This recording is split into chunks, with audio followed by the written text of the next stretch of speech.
Salut à tous, c'est Léon, on se retrouve aujourd'hui pour une vidéo. Donc on va tester, on va parler de l'application AntennaPod.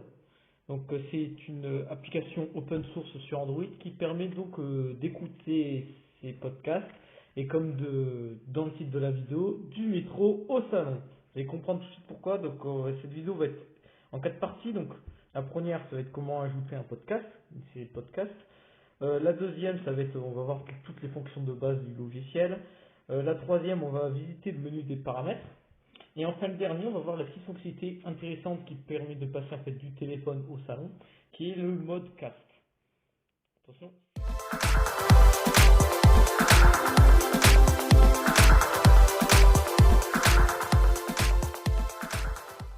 Bien, donc maintenant, regardons comment ajouter un podcast. Alors pour ça, on clique ici, on fait ajouter un podcast.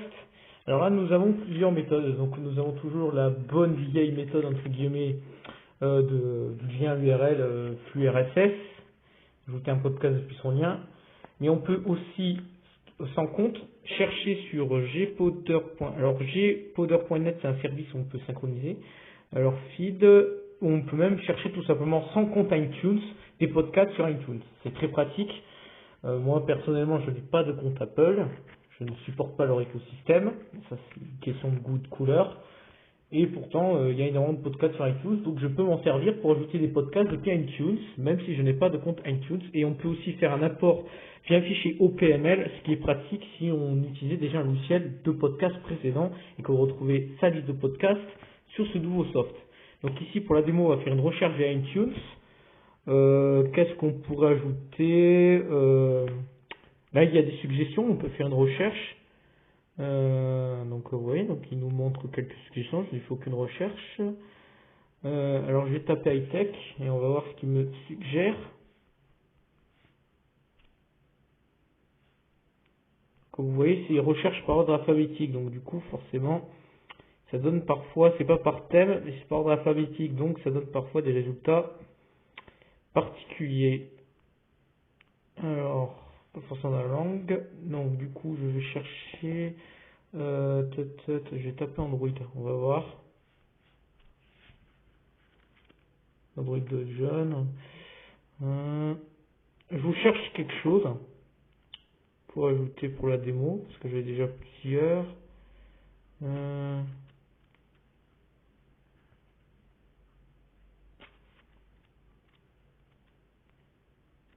Pas trop habitué au pot. Donc on va rester, voilà. Je vais prendre matière grise, chose à savoir, du coup. Je suggère ça. Voilà.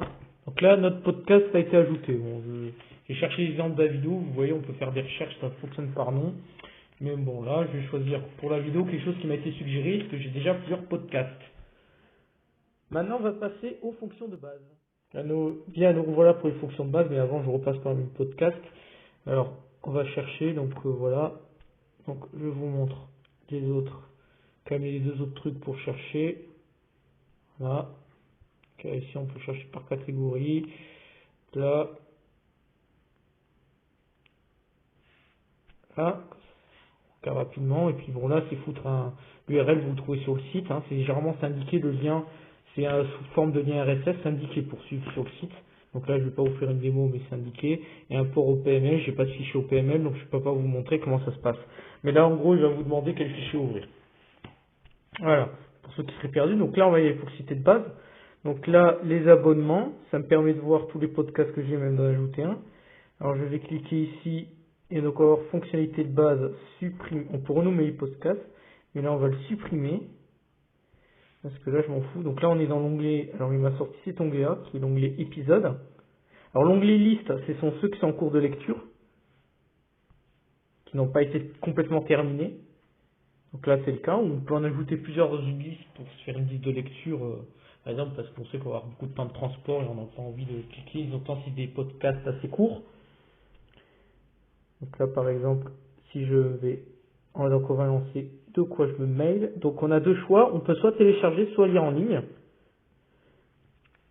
Alors, il y aurait aussi d'autres fonctionnalités à montrer plus tard, mais là, on va se concentrer sur ces deux choix pour la lecture. Donc là, je vais faire télécharger. Voilà, donc c'est en train de se télécharger. Fibre optique, ça va vite. Donc là, je peux lire ou effacer. Sachant que l'écoute en streaming marche aussi très bien. Donc là, on va faire. Donc là, je fais le téléchargement parce que ça peut servir. Donc là, j'entends. Je vous montre de quoi je me mêle. Bonjour à tous, nous sommes vendredi 2 novembre avec notre ami de chez RMC. Voilà. Je peux gérer la lecture. Oui, ça s'est mis à jour en dessous de quoi je me mêle. Et je vais dans liste. Et maintenant, il y en a deux. Et voyez, hop, je peux faire ça. Et du coup, lui, ici, je vais au bout. Je vais cliquer. Alors, je clique ici en bas. Vous voyez, j'arrive là. Alors, je vais quasiment à la fin. Et vous allez voir ce qui va se passer.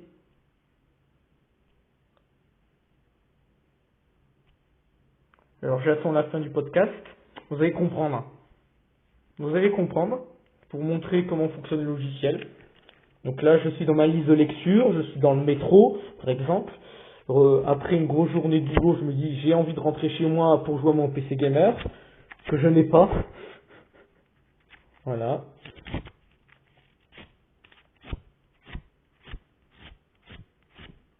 Donc là, je fais la petite démo pour vous montrer. Donc là, je laisse continuer à la fin. Parce qu'elle fait tout seul.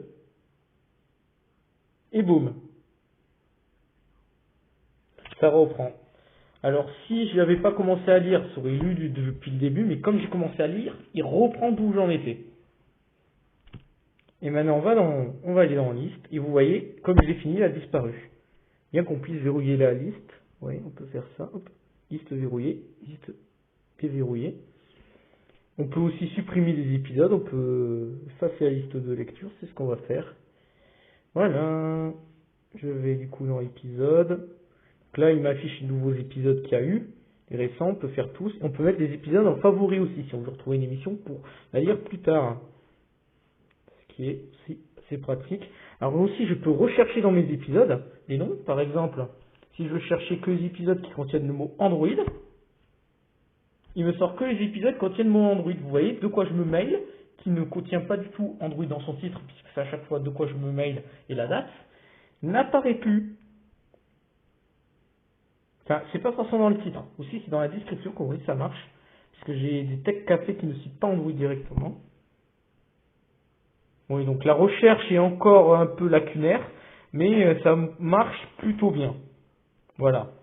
Si vous vous souvenez du nom précis d'un épisode, ça peut marcher. Par exemple, je vais faire plus précis, je vais taper Android P. C'est juste là qui parlait d'Android P.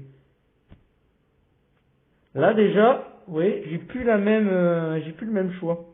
Et il est beaucoup plus restreint. Quoi, c'est un peu lacunaire, mais ça fonctionne plutôt bien la recherche en interne dans cette application. Ça, c'est une fonctionnalité de base. Donc on a vu qu'on a aussi la lecture en streaming. Je vais en faire une démo avec un que je n'ai pas téléchargé. Bon, là, vous entendez pas, mais comme vous voyez, il y a du téléchargement qui se fait là-haut, c'est indiqué que le débit. Voilà, donc ici on peut avoir description donnée dans le podcast. En plus, on a une petite image avec un Buzzword qui rêve, c'est magnifique. Ah, franchement, elle est stylée cette image.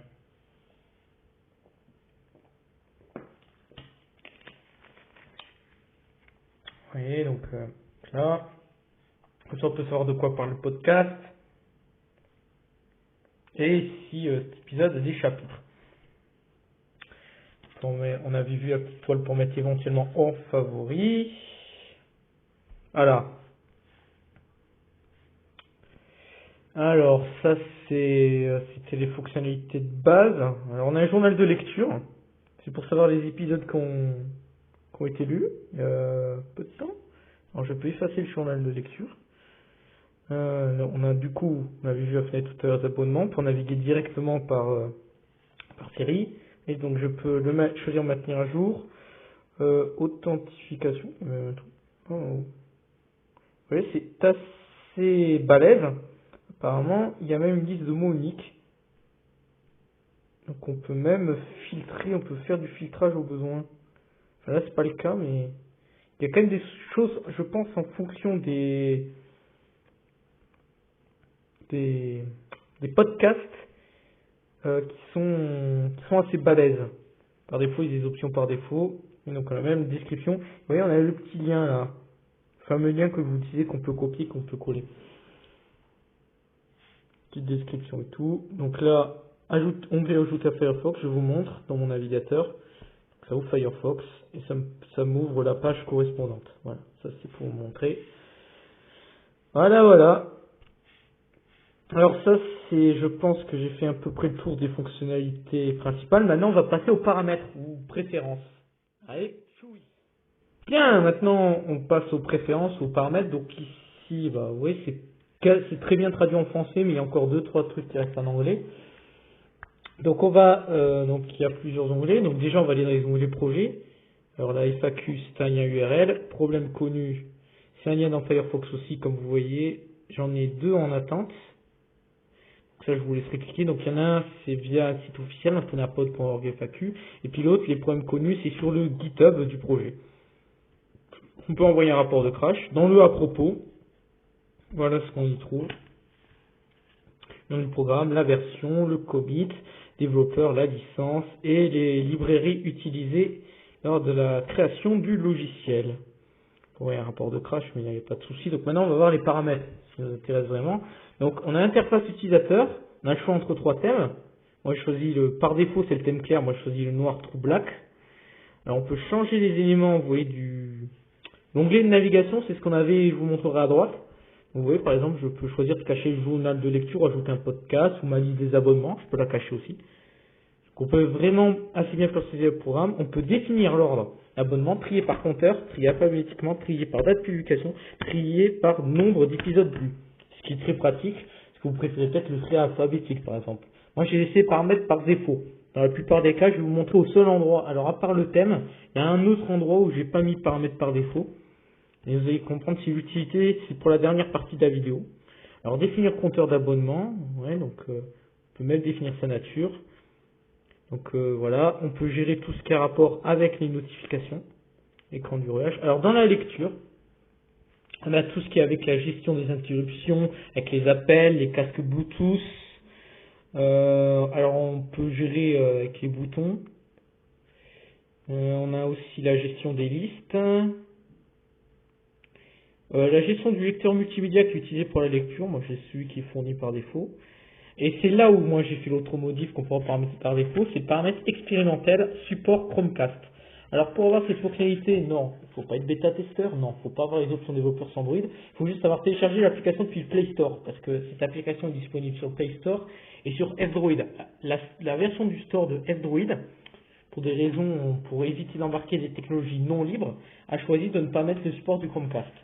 Alors que la version sur Google Play Store, elle, a choisi de mettre le support du Chromecast, donc qui permet de lire sur les appareils compatibles avec la technologie cast. C'est pour ça que je vais parler en dernière partie de mode cast.